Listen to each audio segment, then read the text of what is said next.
जय हिंद दोस्तों, मैं एसवी सर आप सभी मित्रों का सदाशिव कोचिंग क्लासेस के यूट्यूब चैनल पर हार्दिक स्वागत करता हूं। दोस्तों कंप्लीट फिजिक्स के अंतर्गत पहला चैप्टर चल रहा है वैद्युत आवेश, कूलाम बल एवं विद्युत क्षेत्र, जिसके अंतर्गत आप सभी छात्रों ने 11 लेक्चर का अध्ययन कर लिया था। यानी कि दोस्तों आज लेक्चर नंबर कौन सा होने वाला है? 12। चैप्टर फर्स्ट का दोस्तों लेक्चर नंबर कौन सा है आज? 12। लेक्चर नंबर 12 है। इसके पहले कितने लेक्चर हो चुके दोस्तों? 11 लेक्चर दोस्तों इसके पहले कंप्लीट हो चुके दोस्तों। ठीक है, तो दोस्तों आपको lecture number 11, lecture number 10, lecture number 9, lecture number 8 और लेक्चर नंबर 7 का लिंक दोस्तों डिस्क्रिप्शन बॉक्स में मिल जाएगा। यदि आपको सारे वीडियो यानी कि लेक्चर नंबर 1 से लगाकर लेक्चर नंबर 12 तक सारे वीडियो सीरियल वाइज दोस्तों देखने हैं तो दोस्तों आपको प्लेलिस्ट में जाना होगा। सबसे पहले दोस्तों आप प्लेलिस्ट पे जाएंगे। जैसे ही प्लेलिस्ट पे आप क्लिक करेंगे तो उसमें एक प्लेलिस्ट का जो नाम मिलेगा, उसके अंदर प्लेलिस्ट के अंदर जो नाम होगा वो इस नाम की प्लेलिस्ट बनी class 12 physics unit first electrostatics. क्या दोबारा रिपीट करें?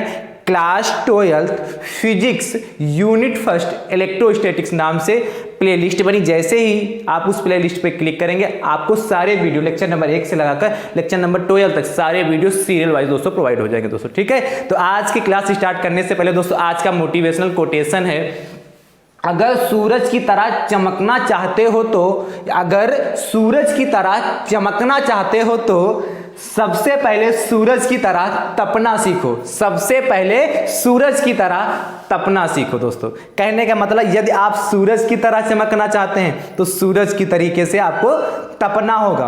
अब तपने का मतलब क्या? ये नहीं है कि गए धूप में खड़े हो गए 5 घंटे, सर हम तो 5 घंटे धूप में खड़े होते रोज तप के आते हैं, क्योंकि खुराफाते वाले बच्चे वाले दिमाग ये भी लगा सकते हैं सर हम तो 5 घंटे खड़े होते हैं और रोज तप आते हैं, बढ़िया अच्छी धूप लेके आते हैं। वो तपना नहीं हुआ। तपने का मतलब दोस्तों है कि आप लगन, ईमानदारी और मेहनत के साथ परिश्रम करें।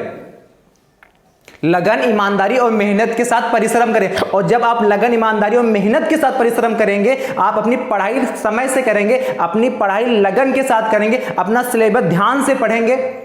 और अपने अंदर जब ध्यान कब लगेगा? जब आप अपने अंदर किसी लक्ष्य को बना के रखे होंगे, जब आपके अंदर क्या एक गोल बना होगा कि इस चीज को हमें प्राप्त करना, हमको इस लक्ष्य में जाना, हमको ये बनना है। ठीक है, तो अपने लक्ष्य को बनाइए और अपने माँ बाप की आंखों में एक बार झांक के देखिए कि आपकी माँ बाप की आंखें, आपके माँ बाप, माता पिता क्या सपना देखे कि अपने भैया को ये बनाना है, अपने भैया को ये करना, हमारा भैया सफल हो जाए, हमारा भैया अपने पांव पे खड़ा हो जाए। तो उस सपने को साकार करने के लिए आपको लगातार ईमानदारी और मेहनत के साथ आगे बढ़ना होगा। यदि आप लगातार ईमानदारी मेहनत के साथ आगे बढ़ेंगे तो 100% सफल होंगे। उसी को कहते हैं तपना, कि आप अपना कार्य समय पे वक्त पे करें। और यदि अपना काम अपना वक्त पे करेंगे, अपनी पढ़ाई वक्त पे करेंगे, सर आपको डेली की डेली पढ़ाते हैं, हम आपको डेली की डेली फिजिक्स की क्लासें आपको प्रोवाइड करा रहे हैं, तो उन क्लासें को आप डेली का डेली नोट करिए, फिर डेली का डेली उसको रिविजन करिए। एक बार में नहीं तैयार हो तो 2 बार करिए रिवीजन। मतलब अपना वर्क ऐसे जितने भी सब्जेक्ट हैं, जितने भी आप क्लासेस पढ़ते हैं, उन सभी सब्जेक्टों का पर डे पढ़िए। और यदि आप डेली का डेली किसी भी चीज को करेंगे, आप डेली का डेली यदि पर डे पढ़ लेंगे तो जो बोझ एग्जाम के समय इतनी मोटी मोटी किताबें तैयार हो जाती, नोट्स इतने मोटे मोटे तैयार हो जाते हैं, तब लगता सिर भारी कि अब हम किसको कैसे पढ़ें।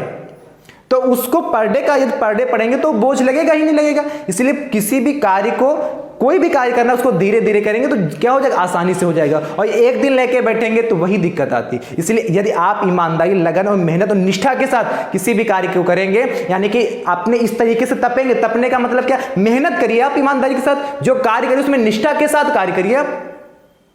और जब निष्ठा के साथ कार्य करेंगे तो 100% आप सफल होंगे। उसको कहते हैं तपना। इसलिए कहा यदि अगर सूरज की तरह चमकना चाहते हो तो सबसे पहले सूरज की तरह तपना सीखो। सूरज क्या चमकता है, सबको देखता, सब देखते हैं, अरे इतनी अच्छी रोशनी आती, तपता कितना। उसके पड़ोस में जाके तो एक बार देखो, जाके तो देखो उसके पड़ोस जाके। रहने का मतलब इतना अधिक उसका तापमान होता है। यदि इतनी दूरी है, सूरज इतनी दूर है हमसे, तब भी इतना, या धूप में काफी समय 2-3 घंटे खड़े हो जाए या 15-20 मिनट खड़े हो जाते हैं इस समय, तो कितनी तेज धूप लगती है कि बहुत तेज धूप लगती है। और फिर सोचो उसके पास में कितना अधिक तापमान होगा।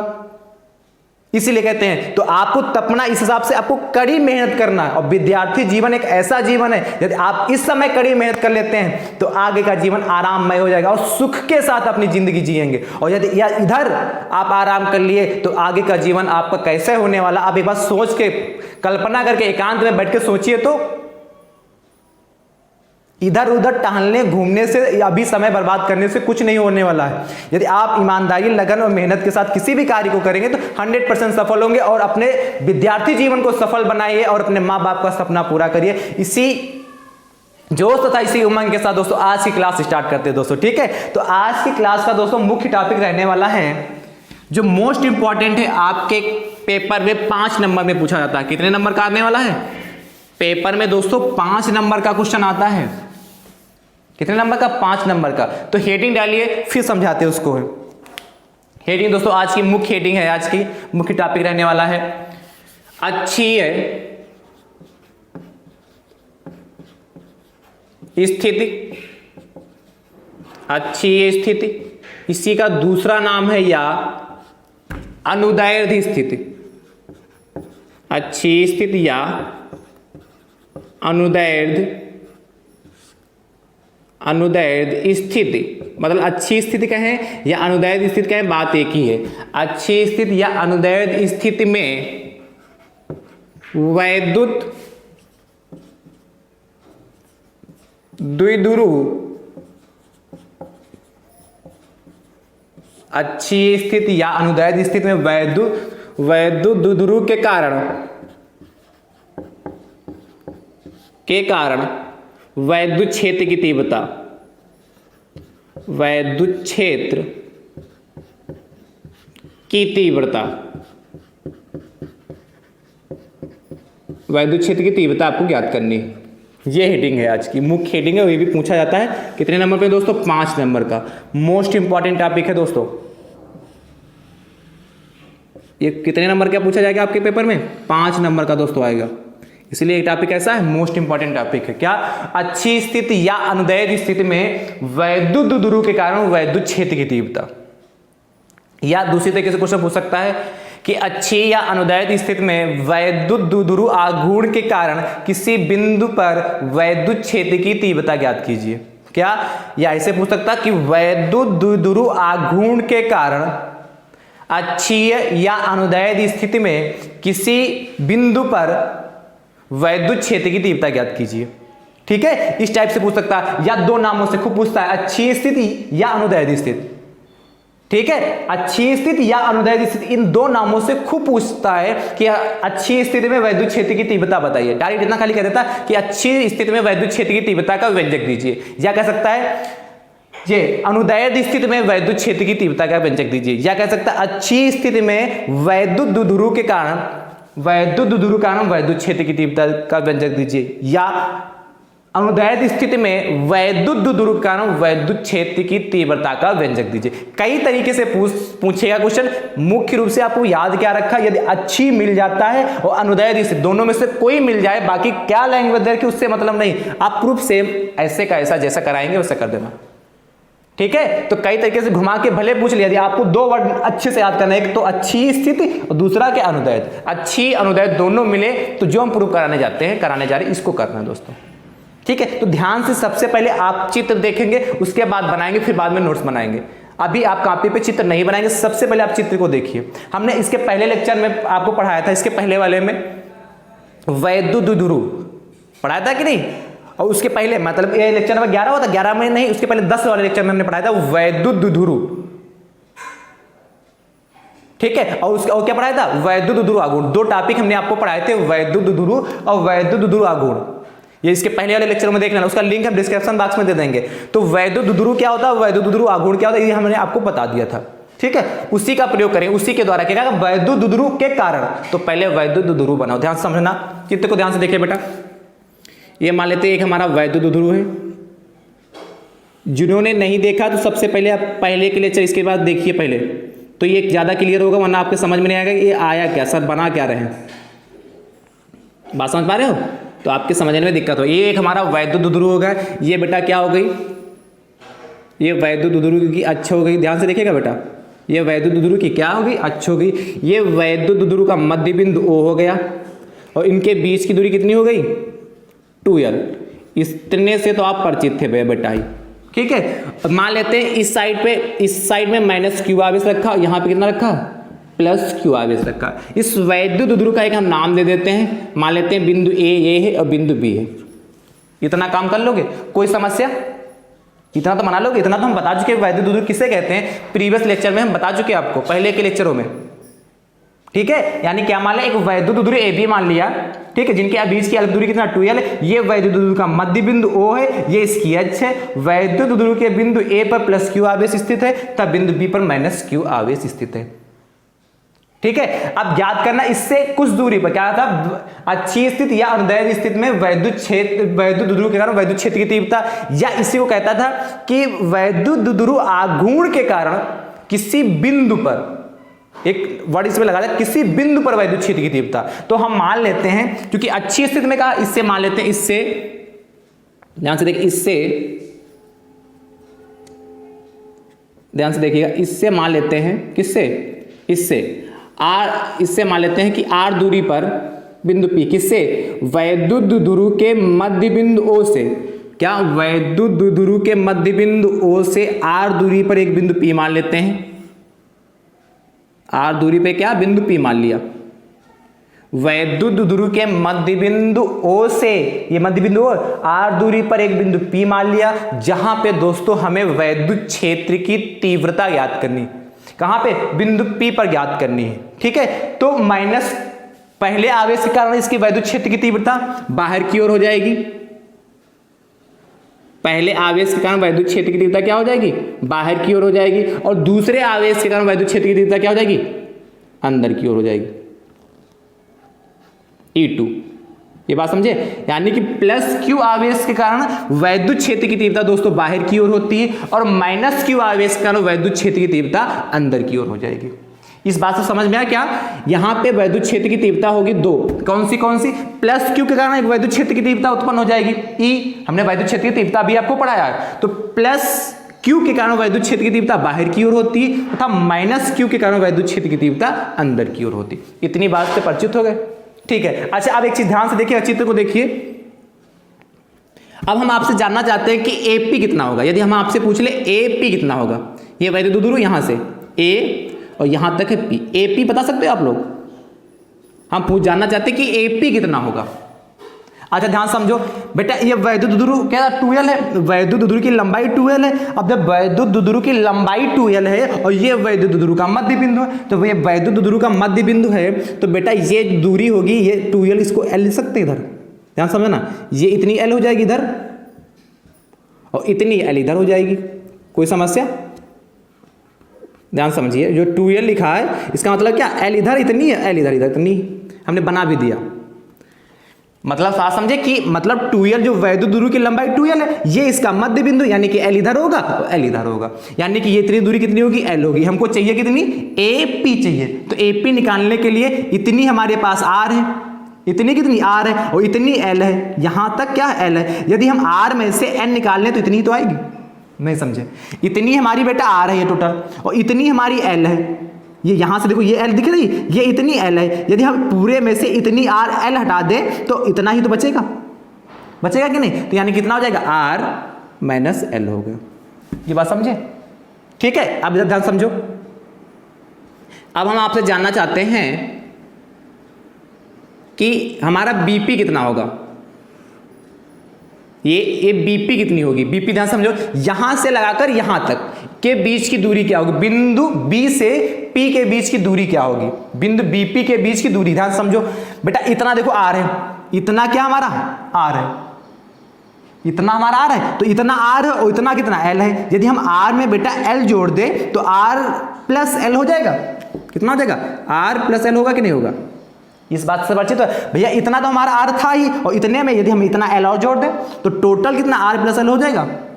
भाई दो खंडों में लिखा था ये r और इधर l लिखा था, इसीलिए r में हमने l जोड़ दिया तो r प्लस l होगा। किसी को कोई भी समस्या हो तुरंत दोस्तों कमेंट करके आप पूछ सकते हैं। ये आपका कंप्लीट चित्र बना जाके, ये अच्छी स्थिति अनुदैर्ध्य स्थिति में वैद्युत ध्रुव के कारण वैद्युत क्षेत्र की तीव्रता का कंप्लीट चित्र हुआ दोस्तों। बना लीजिए फटाक से, फिर इसकी लैंग्वेज समझा देते हैं, लिखेंगे कैसे इसको। चित्र बनाइए फटाक से।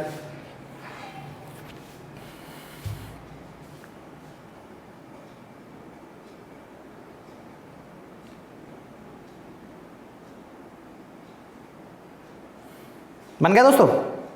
ये L आप दिखाना चाहो, ये L हमने बना दिया है कि ये L आया कहाँ से, ये 2L था, इसको L कर लिया, इसको L कर लिया। तो मुझे उम्मीद है आपने इसको लिख लिया होगा। अब ध्यान समझिए लैंग्वेज कैसे लिखेंगे। सबसे पहले जो ये हम वैद्युत ध्रुव रखे हैं एक ऐसे माध्यम में रखे हैं जिसका परावैद्युतांक दोस्तों K है। किस माध्यम में रखे, एक ऐसे माध्यम में इसको रखा है जिसका परावैद्युतांक दोस्तों K है। लिखोगे क्या, माना एक वैद्युत ध्रुव AB, माना एक वैद्युत ध्रुव AB एक ऐसे माध्यम में स्थित है जिसका परावैद्युतांक क्या है, K है।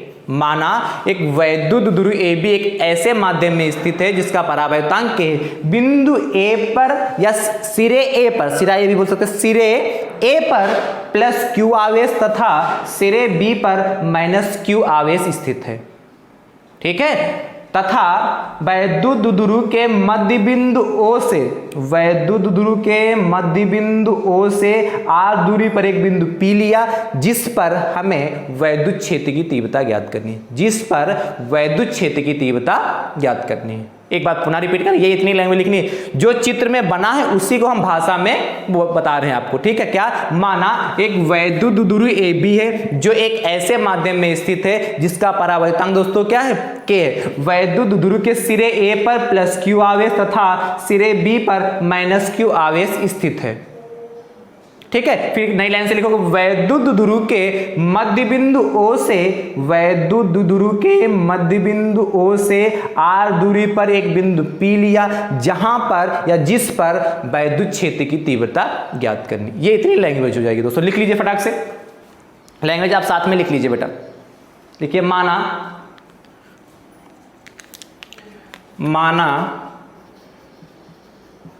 एक वैद्युत ध्रुव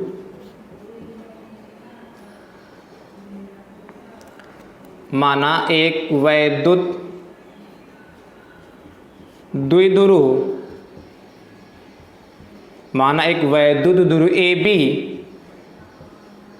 एक ऐसे माध्यम में स्थित है, एक ऐसे माध्यम में स्थित है जिसका परावैद्युतांक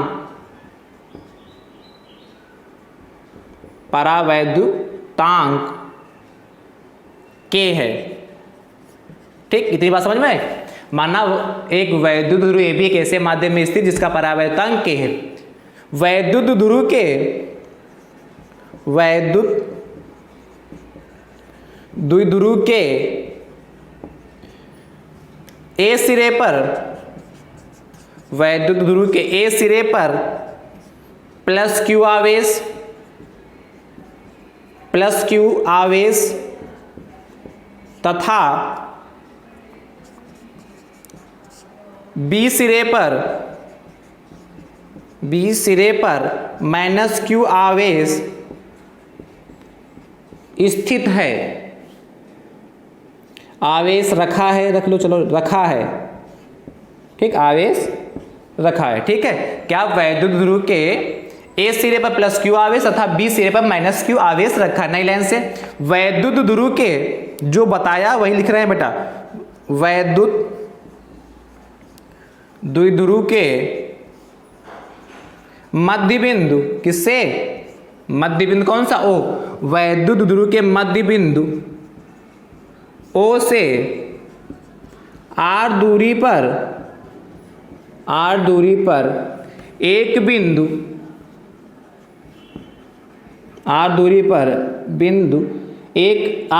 पर एक बिंदु P स्थित है जिस पर एक बिंदु P स्थित है जिस पर वैद्युत क्षेत्र की तीव्रता ज्ञात करनी है। ज्ञात करनी है। इतनी लैंग्वेज होगी दोस्तों। कहीं पे कठिन हो तो दोस्तों बताओ। जो इसमें चित्र में बना था दोस्तों वही हमने बना दिया, जो चित्र में बना था वही हमने आपको लैंग्वेज में लिख दिया। ठीक है, तो लैंग्वेज हो गई ना, साथ ही में लिख रहे थे दोस्तों। और नोट्स बनाते चलिए, 5 नंबर देने वाला है ये प्रूफ, इतना इंपॉर्टेंट है, हम इसके आगे लिख दे रहे हैं यहां पे, मोस्ट इंपॉर्टेंट 5 नंबर देगा ये प्रूफ। ठीक है, लॉन्ग में आता क्वेश्चन है। चलिए रब करें दोस्तों। ठीक है, तो लैंग्वेज रब करें, इसके नीचे से प्रूफ स्टार्ट करते हैं। देखिए ध्यान से, ये तो लैंग्वेज थी हमारी भाई, और लैंग्वेज आपके समझ में भी आ गई होगी।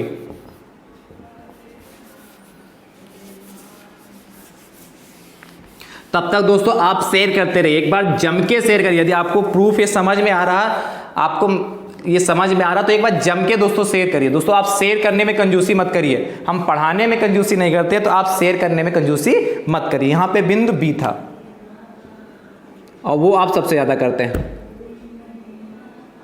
इसलिए शेयर जरूर करते रहें। तो ये माइनस क्यू, आप ध्यान समझिए। अब हमको बिंदु P पर वैद्युत क्षेत्र की तीव्रता ज्ञात करनी है। बिंदु P पर हमें वैद्युत क्षेत्र की तीव्रता ज्ञात करनी, तो प्लस Q आवेश के कारण बिंदु P पर वैद्युत क्षेत्र की तीव्रता पहले निकाल लेते हैं। ध्यान समझिए, लिखेंगे क्या पहली लाइन, प्लस Q आवेश के कारण, प्लस Q आवेश के कारण बिंदु P पर वैद्युत क्षेत्र की तीव्रता, वैद्युत क्षेत्र की तीव्रता पूरा लिख दिया। प्लस Q आवेश के कारण बिंदु P पर वैद्युत क्षेत्र की तीव्रता। हमने इसके पहले कराया था किसी बिंदु आवेश के कारण किसी बिंदु पर वैद्युत क्षेत्र की तीव्रता। जिन छात्रों ने उस लेक्चर को देखा होगा उनको याद होगा, इसके जस्ट पहले वाला लेक्चर है। इसके पहले वाले जो लेक्चर हैं, लेक्चर नंबर 11 या 10 में होगा, उसमें देख लीजिएगा। इसके पहले जो लेक्चर कराया था उसी में है, उसके लिंक आपको मिलेंगे। ठीक है, उसका लिंक जो आपका हमने बताया था किसका, 11, 10, 9, 8, 7, उसी में से आपका मिल जाएगा इन प्रूफ। क्या, किसी बिंदु आवेश के कारण किसी बिंदु पर वैद्युत क्षेत्र की तीव्रता दोस्तों होती थी E बराबर, आपने जो फार्मूला आया था 1/4 पाई एप्सिलॉन 0 Q/r²। किसी बिंदु आवेश का किसी बिंदु पर वैद्युत क्षेत्र की तीव्रता का हमने कराया है बेटा। ठीक है, उसमें ये कराया था, ये आया था फार्मूला E बराबर 1/4 पाई एप्सिलॉन 0 Q/r²। वही लग जाएगा क्या, प्लस Q, ये बिंदु आवेश होगा और इसके कारण इस बिंदु पर वैद्युत क्षेत्र की तीव्रता का ज्ञात करनी, तो यही वाला फार्मूला तो लगेगा। ये फार्मूला कहां से आया था, हेडिंग क्या था, किसी बिंदु आवेश का किसी बिंदु पर वैद्युत क्षेत्र की तीव्रता। और तो ये बिंदु आवेश है कि नहीं, प्लस Q, बिंदु A यहाँ पे प्लस Q आवेश उपस्थित, तो ये बिंदु आवेश होगा, इसके कारण बिंदु P पर वैद्युत क्षेत्र की तीव्रता ज्ञात करना, इसलिए लिखा प्लस Q आवेश कारण बिंदु P पर वैद्युत क्षेत्र की तीव्रता। तो इसके अनुसार क्या हो जाएगा, वैद्युत क्षेत्र की तीव्रता है क्या, E1 है, तो बेटा E1 बराबर क्या हो जाएगा, देखिए 1/4 पाई एप्सिलॉन 0। और बेटा ये किस माध्यम में स्थित थी, जिसका परावर्तांक K था, इसीलिए यहाँ पे K भी हम ऐड कर लेंगे। ठीक है, परावर्तांक K था इसलिए हम K यहाँ पे ऐड कर लिया। और क्या होगा, Q, तो यहाँ पे भी Q है, और बटे R, तो R क्या होती है, दोनों आवेशों के बीच की दूरी। तो यहाँ पे बेटा बिंदु A से बिंदु P के बीच की दूरी कितनी, बिंदु A से बिंदु P के बीच की दूरी कितनी, R-L। तो जहाँ पे R था वहाँ पे कितना हो जाएगा, R-L हो जाएगा और स्क्वायर हो जाएगा। इक्वेशन नंबर 1, किसी को समझता है यहाँ पे। ठीक है, आगे बढ़ते। इसी प्रकार माइनस Q आवेश कारण बिंदु P पर वैद्युत क्षेत्र की तीव्रता ज्ञात कर लेंगे। सेम लिखोगे, वही लैंग्वेज कर लो, जहां प्लस था वहां माइनस कर लो। माइनस Q आवेश के कारण बिंदु P पर वैद्युत क्षेत्र, और वैद्युत क्षेत्र की तीव्रता भी पढ़ाई। जो नए छात्र हैं पीछे के वीडियो देखिए, आप सब क्लियर हो जाएगा, शुरुआत से देखिए तो ज्यादा समझ में आएगा। तो वैद्युत क्षेत्र माइनस Q आवेश कारण बिंदु P पर वैद्युत क्षेत्र की तीव्रता, तो क्या है बेटा, E2 है कि नहीं, माइनस Q आवेश कारण बिंदु P पर वैद्युत क्षेत्र की तीव्रता E2 थी, इसलिए E2 के बराबर 1/4 पाई, इसी के अनुसार एप्सिलॉन 0 के, किसके अनुसार, इसके अनुसार, इनटू Q है कि नहीं, यहाँ पे माइनस चिन्ह से नहीं मतलब है, माइनस चिन्ह से हमारा मतलब नहीं, सिर्फ उसका परिमाण लेंगे, चिन्ह नहीं लेंगे, सिर्फ उसकी क्वांटिटी लेंगे, मात्रा लेंगे। और क्वांटिटी, परिमाण, मात्रा, द्रव्यमान कभी माइनस में नहीं हो सकता, इसलिए Q हो गया बटे अब बीच की दूरी कितनी है, बिंदु बी से बिंदु पी के बीच की, यानी माइनस क्यू आवेश से पी के बीच की दूरी कितनी है, आर प्लस एल है। तो आर के स्थान पे क्या हो जाएगा, आर प्लस एल का होल स्क्वायर होगा। ये दो बिंदु आवेशों के बीच की दूरी होगी, कहां से, यहां से लगाकर बिंदु बी से बिंदु पी के बीच की दूरी कितनी, आर प्लस एल हो गई। ठीक है, अब समीकरण नंबर 1 ये होगा, समीकरण नंबर 2 ये होगा। दिखाई पड़ा, समीकरण नंबर 2 लिखा है। ठीक, ध्यान समझो। अब बिंदु पी पर हमें वैद्युत क्षेत्र की कुल तीव्रता निकालनी है। आपने E1 निकाल लिया और E2 निकाल लिया। अब बिंदु पी पर हमें वैद्युत क्षेत्र की कुल तीव्रता निकालनी, लिख लिए पहले, तब बताते हैं क्या। बिंदु पी पर, अतः बिंदु पी पर, अतः बिंदु पी पर कुल वैद्युत क्षेत्र की, कुल वैद्युत क्षेत्र की तीव्रता, अतः बिंदु पी पर कुल वैद्युत क्षेत्र की तीव्रता दोस्तों क्या होगा, देखो E बराबर E1 माइनस का E2। और ये कहां से आया, समझ में आया कि नहीं, क्या लगेगा, E बराबर E1 माइनस E2। ध्यान समझे क्यों, देखिए हमको बिंदु P पर वैद्युत क्षेत्र की तीव्रता ज्ञात करनी है। इसके कारण प्लस क्यू के कारण E1 थी, इतनी आगे गई थी, और माइनस क्यू के कारण E2 थी। तो यदि हमको E1 में से E2 घटा दे, भाई इतना मान ले, इतना आगे बढ़ा, ध्यान समझिए, चित्र थोड़ा हम डार्क कर रहे हैं, ये इतना आगे बढ़ गया ये वाला, ठीक, ये E1 हो गया, और इतना ये पीछे बढ़ गया। तो हमको बिंदु P पर दोस्तों आना है, तो इतना आगे बढ़ा इतना पीछे, ये दोनों को आपस में माइनस कर ले तो यहाँ पे बिंदु P पे आ जाएंगे भाई। इसीलिए तो परिमाण टोटल निकालना ना, हमको बिंदु P पर वैद्युत क्षेत्र की तीव्रता निकालनी है, और बिंदु P पर वैद्युत क्षेत्र की तीव्रता E माननी है। तो E कैसे निकाले, ये E1 इतना आगे गया और इतना E2 पीछे, तो ये दोनों को हम अंतर कर दे तो बिंदु P पे आ जाएगा। अरे सिंपल समझो, जैसे मान लेते हैं PE1 2 है, PE1 कितनी है, 2 है, और PE2 भी कितना है, 2 है। अब हम 2 में से 2 घटा देंगे तो यहाँ पे कितना हो जाएगा, 0, यानी कि P पे आ जाएंगे कि नहीं आ जाएंगे दोस्तों। ये PE1 कितना दोस्तों हमारा 2, और PE2 कितना 2, या 2 में से 2 घटाएंगे तो बिंदु P पे आ जाएंगे कि नहीं आ जाएंगे, यानी कि कितना, ये लिख सकते हैं कि E बराबर E1 माइनस E2। कोई समस्या, चलिए आगे। अब देखो समीकरण 1 व समीकरण 2 से E1 व E2 की वैल्यूज में डाल देते हैं। देखो E1 व E2 की वैल्यूज में डाल दो, इसको सॉल्व कर लो। ठीक, तो यहां एक बार लिख लेते हैं समीकरण 1 और समीकरण 2 से दोस्तों। ठीक है दोस्तों, आप ध्यान से देखिए, वैल्यू डाल लें इनकी। तो E बराबर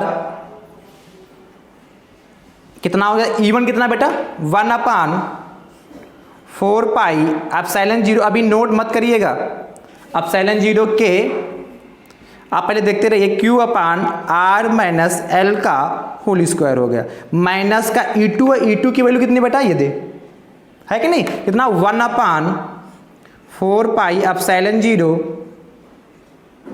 के, ठीक है, और कितना Q into Q/R plus L का होल स्क्वायर। यहां तक किसी को समस्या दो, तो यहां तक किसी को कोई समस्या, R प्लस एल का होल स्क्वायर होगा। ठीक है, तो यहां तक आप नोट करिए, फिर इसके आगे सॉल्व करते हैं। ठीक है, तो मुझे उम्मीद है आपने लिख लिया होगा। तो ऊपर वाला रफ कर रहे हैं,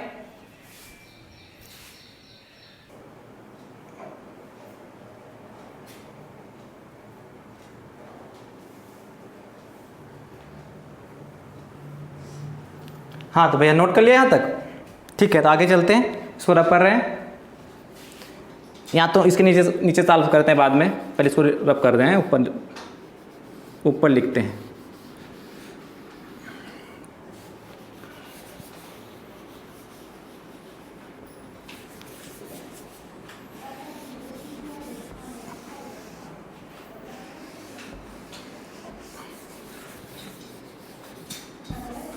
ठीक भैया, तो ये बचा। इसके बाद ध्यान से देखिए, इसमें क्या है, 1/4 पाई एप्सिलॉन 0 के और Q/R square minus L square, minus का 1/4 पाई एप्सिलॉन 0 के Q/R प्लस एल का होल स्क्वायर। तो बचा क्या, 1/4 पाई एप्सिलॉन 0 के, इधर भी है और इधर भी क्या, 1/4 पाई एप्सिलॉन 0 के, तो ये तो कॉमन हो गया, यहाँ भी Q है और यहाँ भी Q, तो ये दोनों Q भी कॉमन हो गए, दोनों Q भी कॉमन हो गए। तो यहाँ से क्या, 1/4 पाई एप्सिलॉन 0 Q कॉमन मिल गया, जो बचा उसको नोट कर लेते। ध्यान से देखिए, E बराबर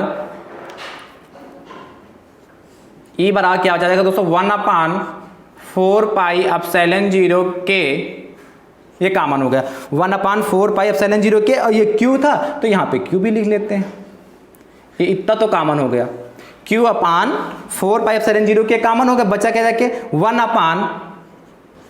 1/r-l का होल ऑफ स्क्वायर, 1/r-l का होल ऑफ स्क्वायर माइनस का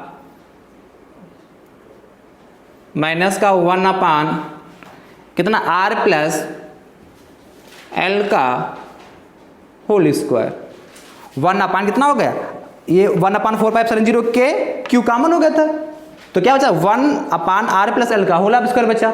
आप ध्यान समझिए, E बराबर q/4πε0 के, ध्यान समझिएगा बेटा, इसमें एलसीएम क्या मिला, देखो r-l का होल ऑफ स्क्वायर इस साइड में, ये स्क्वायर लेगा बेटा,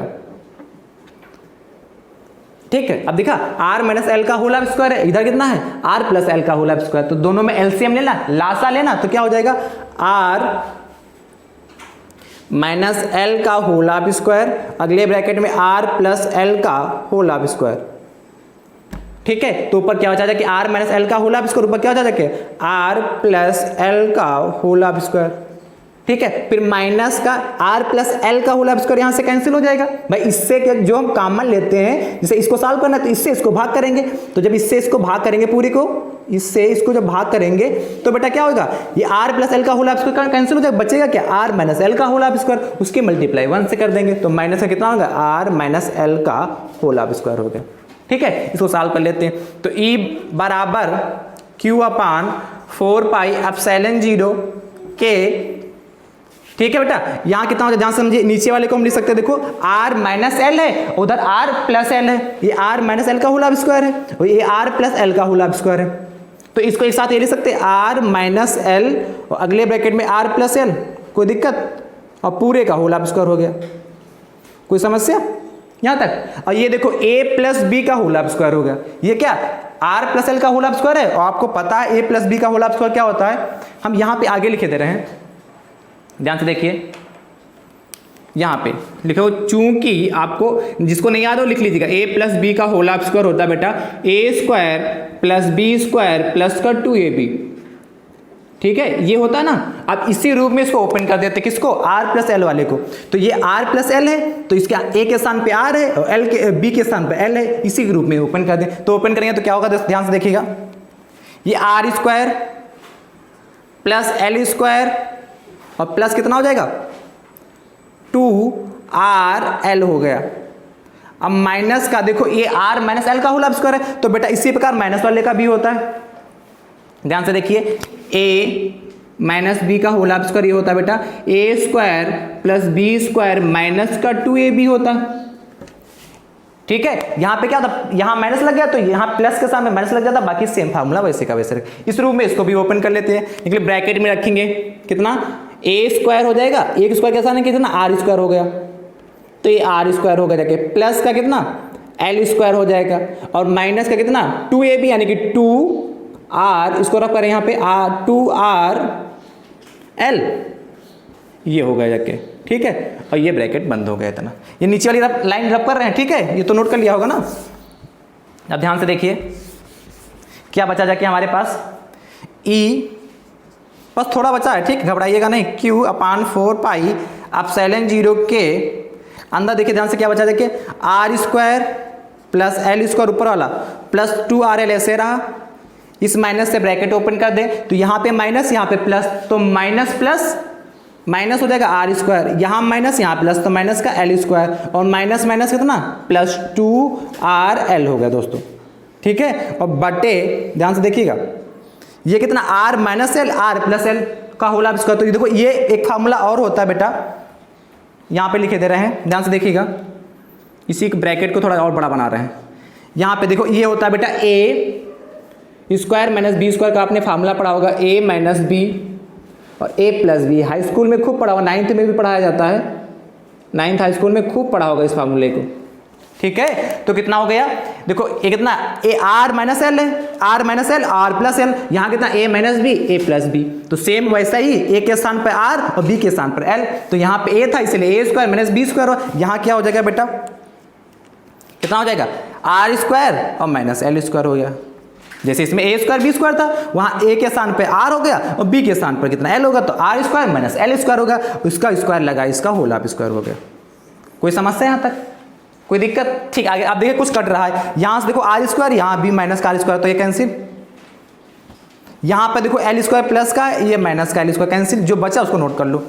तो ई बराबर क्यू अपान 4 पाई एप्सिलॉन 0 के, ध्यान से देखिएगा क्या बचा, 2r प्लस 2r कितना हो गया, इंटू का 4r और l हो गया, अपान कितना बचा देखिए R square minus L square, R square minus L square का होल हाफ स्क्वायर बचा जाके। अब ध्यान से देखिए एक लाइन और लिखनी है, यहाँ पे लिखोगे चूंकि, इस लाइन को लिखिए फिर समझाते हैं, क्या लिखोगे, चूंकि या यदि, ऐसे लिखो यदि r is greater than l, तो R square is very greater than L square. इस लाइन को नहीं समझ पाए होंगे और ऊपर से लाइन गई है, ऐसा ही है ना। देखो कैसे, हमने कहा यदि r इज ग्रेटर देन, मतलब जो r होता है l की अपेक्षा बहुत छोटा होता है, क्योंकि जब वैद्य दुदुरु पढ़ाए थे तो बताया था कि दुदुरु की जो लंबाई होती वो अल्प दूरी लेते हैं। वह निकाय जो दो बराबर परंतु विपरीत आवेशों से मिलकर बना होता है वैद्य दुदुरु कहलाता है। ये तो बताया था, वह निकाय जो दो बराबर परंतु विपरीत आवेशों से मिलकर बना होता है वैद्य दुदुरु कहलाता था, जिनके बीच की अल्प दूरी कितनी होती थी 2l। तो यानी कि इनके बीच की दूरी अल्प दूरी 2l बहुत कम होती थी, तो ये r की अपेक्षा ये l जो होता बहुत कम होता है। जैसे 1 लाख में हो और 0.1 ऐड कर दें, 1 लाख हो उसमें 0.0001 ऐड कर दे, उसका क्या मतलब रहेगा, 1 लाख बहुत बड़ा अमाउंट हुआ जाके, उसमें 0.001 ऐड करने का कोई अस्तित्व नहीं रहेगा, इसीलिए 0.001 को हम छोड़ देते हैं, सिर्फ 1 लाख को हम काउंट मानते हैं। इसी प्रकार इसमें क्या r जो होता है r is greater than l। अच्छा, जब हम पॉइंट का स्क्वायर करेंगे तो और कम आएगा, जैसे 0.1 होता और इसका हम कहते हैं स्क्वायर कर दें, मान लेते हैं l हमारा 0.1 है और इसका स्क्वायर करेंगे तो कितना होगा, तो 0.01 आ जाएगा, यानी कि ये 0.01 से अधिक है, इसकी स्क्वायर करने पर इसकी वैल्यू और कम आ गई, यानी कि इसीलिए लिखा है r is greater than l, यानी कि r का मान तो कम है l से, लेकिन यदि r का स्क्वायर कर देंगे और l का स्क्वायर कर देंगे तो r स्क्वायर का मान किससे और अधिक हो जाएगा, किससे, l स्क्वायर से। इसीलिए लिखा है। इसका पढ़ने का तरीका कैसे पढ़ेंगे, यदि r is greater than l तो R square is very greater than L square, अतः एल स्क्वायर को छोड़ दें। क्यों छोड़ देंगे, हमने आपको रीजन बता दिया। अतः एल स्क्वायर को छोड़ने पर या एल को छोड़ने पर, खाली एल को छोड़ने पर लिख सकते हो, छोड़ने पर, जब एल को छोड़ोगे तो एल स्क्वायर ऑटोमेटिक, या पूरा भाई लिख लो, चलो एल स्क्वायर को छोड़ने पर। अब जब एल स्क्वायर को छोड़ दोगे तो क्या बचेगा उसको नोट करते हैं। तो आपका यहां तक ऊपर वाला नोट हो गया दोस्तों, ठीक है। तो मुझे उम्मीद है आपने नोट कर लिया होगा। तो ऊपर की लाइनें रफ कर रहे हैं दोस्तों, हम हट गए हैं, 60 स्क्रीन भी ले सकते हैं आप, ठीक है। तो ऊपर की लाइनें रफ कर रहे हैं, ध्यान से देखिएगा बेटा, ये लाइन हटा देने की जरूरत नहीं है, अब सिर्फ लास्ट वाली लाइन रख रहे हैं, बाकी सब हटा रहे हैं।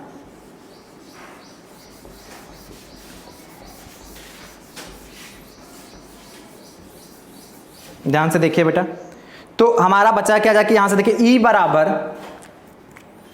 ई बराबर ध्यान से देखिएगा बेटा, क्या बचा जाए, Q अपान 4 पाई एप्सिलॉन 0 के इंटू, देखो 4l, ये 4rl बचा था ना, तो 4rl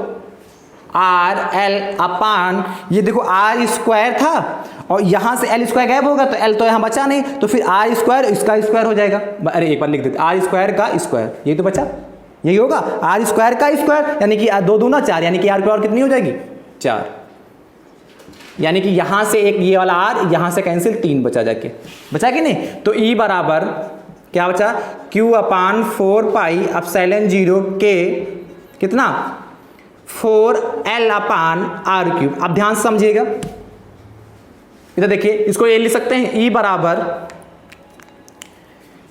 1 अपान 4 पाई, बस थोड़ा बचा, अब आ गया प्रूफ, 1 अपान 4 पाई एप्सिलॉन 0 के इंटू, इसको ये लिख सकते हैं 2 ब्रैकेट में Q इंटू 2l बटे r क्यूब, तो जैसे का था वैसे, यहाँ किसी को दिक्कत आई? ये Q था तो हमारा Q वैसे का वैसे रहा, और ये इंटू जो 4 को था, 4 को हमने 2 गुणे 2 लिख लिया, 2 गुणे 2 4 हो गया, और L L ही रहा, मतलब इस रूप में लिख लिया। और क्यों लिख लिया इसका भी मतलब समझो, लिखोगे ये सही फार्मूले लिख लिए होंगे ना आपने, ये तो फार्मूले लिख लिए होंगे ना आपने, इसको भी पढ़ दें। अब क्यों लिखा आपने Q इंटू 2L? चूंकि आपको पता है, क्या लिखोगे यहाँ पे,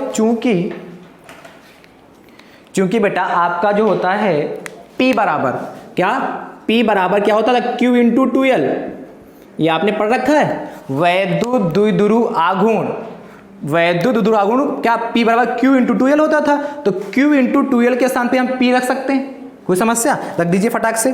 तो E बराबर क्या आ गया हमारा 1/4 पाई एप्सिलॉन 0 K कितना 2, और Q इंटू 2L के स्थान पे P, तो 2P/R3। ये तो ये हो गया आपका, ठीक है।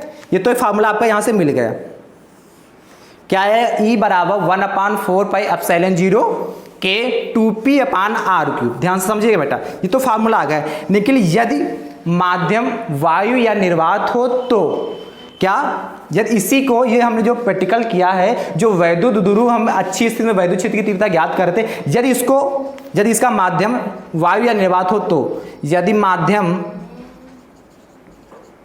वायु या निर्वात हो, निर्वात यानी जहां पे वायु ना हो, वायु या निर्वात हो तो बेटा, जब माध्यम वायु या निर्वात होता है तो K की वैल्यू बेटा होती है 1, कितनी होती, K की वैल्यू कितनी होती, 1 होती है, यदि माध्यम वायु या निर्वात होता है। तो यानी कि जहां पे K है उसके साथ हम क्या रख सकते हैं, 1, जहां पे K है उसके साथ हम क्या रख सकते हैं, 1। अतः फाइनल फार्मूला क्या मिल जाएगा, E बराबर 1/4 पाई एप्सिलॉन 0, ठीक है, K के साथ पे 1 हो गया, into 2P/R3।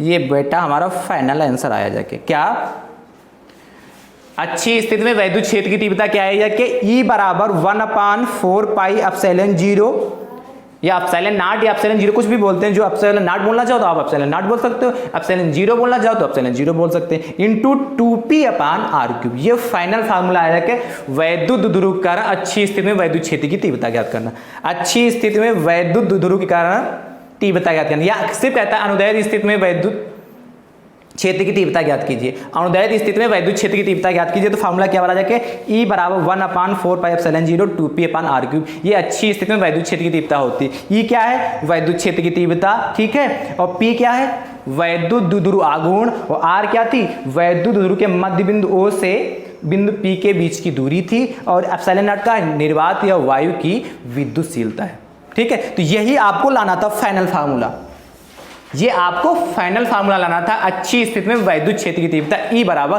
1/4 pi epsilon 0 Q/R²। और दोस्तों सॉरी, E बराबर 1/4 पाई एप्सिलॉन 0 2P/R3, 2P/R3, क्या, E बराबर 1/4 पाई एप्सिलॉन 0 2P/R3। ये किसका फार्मूला, अच्छी स्थिति में वैद्युत क्षेत्र की तीव्रता का दोस्तों फार्मूला है।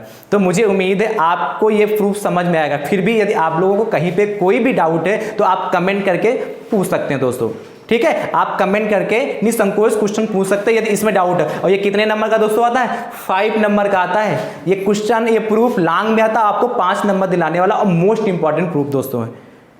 बात समझ पा रहे कि नहीं समझ पा रहे? इसीलिए इस वीडियो को सही से देखिए। यदि आप हमारे YouTube चैनल पर नए हैं तो हमारे YouTube चैनल को सब्सक्राइब जरूर करें, बेल आइकन को जरूर प्रेस करें, जिससे आगामी वीडियो का नोटिफिकेशन आप सभी छात्रों को सबसे पहले प्राप्त हो सके दोस्तों। थैंक यू सो मच दोस्तों, राधे राधे दोस्तों।